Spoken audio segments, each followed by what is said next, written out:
कितें रिजन ते परत परत लायट येता वयता तुमी कितें स्टेप्स घेतला?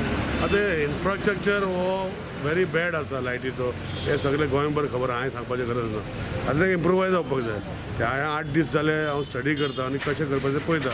आतां सद्याक हो पावस जो आसा हो वचपाचें म्हाका दिसता आज रिपोर्ट येयल्या की 2 दिसान वयतलो. सो हे जगलां थंडरींग हे आतां चड लायटी वयता. सो ह्यो गोश्टी फुडें व्हरपाक म्हाका दिसता I have to work sincerely and dedicatedly. Main म्हणजे 11 KV फिडर्स आणि बाकीचे जे मेन डिस्ट्रिब्युशन लायन्स आसा नॉट डोमेस्टीक म्हणजे LT लायन न्ही मेन लायन्स आसा bringing in supply to substation they are overdrawn आनी तांकां अपग्रेड करपाक हांवें ऑलरेडी कंटिन्युअसली मिटींग घेता. हांवें लोकां कडेन मागला की 45 days from the day I took charge next day onwards. तो charge 45 days I give a white paper पण I am going to go ahead and giving 24 hours electricity to them over a period of this many years. हे सगळें करपाक म्हाका दिसता जाय पडटलें. आज लायटी वयता कारण झाडां पडटा आनी एक फिडराचेर 40, 50, 70, 60 ट्रान्सफॉर्मर आसता आनी एक कडेन खंय पडलो जाल्यार ते सगळे बंद जाता. म्हणजे 70 ट्रान्सफॉर्मर 60 ट्रान्सफॉर्मर म्हणल्यार कितले लोक जाले पळय. सो एक ट्रान्सफॉर्मरचे नॉर्मली एक 1,500 ते 2,000 लोक 2,500 लोक डिपेंड जाता. म्हणजे almost 600 houses or 700 houses or 500 depending on the load of the transformer.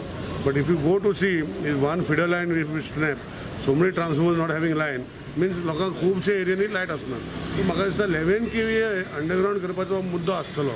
So that for that I require cooperation आनी cooperation in the fame of bringing power supply because गोंयान आमी पावर करना.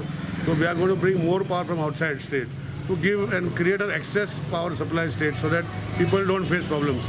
आणि हे करपाक म्हाका दिसता लोकांचो साथ जावंक पडटलो. कित्याक फक्त निलेश काब्रालान आनी इलेक्ट्रिसिटी डिपार्टमेंट काम करपाचें अशें ना. जाग्यांतल्यान कोणाच्या जाग्यांतल्यान कॉपरेशन करून अशें उलोवन बुलोवन हे आमकां जी लायन जी भायली हाडपाक जाय आमकां हेल्प जाय पडटलो. So once we give power to the state then distribution will be our responsibility. But to bring power from outside the state we require to have a lot of cooperation from the general public. Underground केबलिंगाचे कितें सगळे underground घालूंक शकना. हे 110 KVA lion 33 पासून घालूंक शकता पूण 110 आनी 440 ते सगळे अंडरग्राउंड ते ओपनूच आसपाक जाय. सो ह्यो वयल्यान येतल्यो न्ही. हेका कॉपरेशन जाय पडटलें लोकां कडेन आमकां की खंय तरी लायनी घालपाक जाग्यान घालूंक पडटलें. I promise the people of Goa that till I give good power supply I will not increase the power tariff. The state government will bear the brunt. I will not increase. But the moment I give good power supply to Goa, what they all desire, even I desire. I am today MLA, I am a minister today, but tomorrow I can be a commoner like everybody.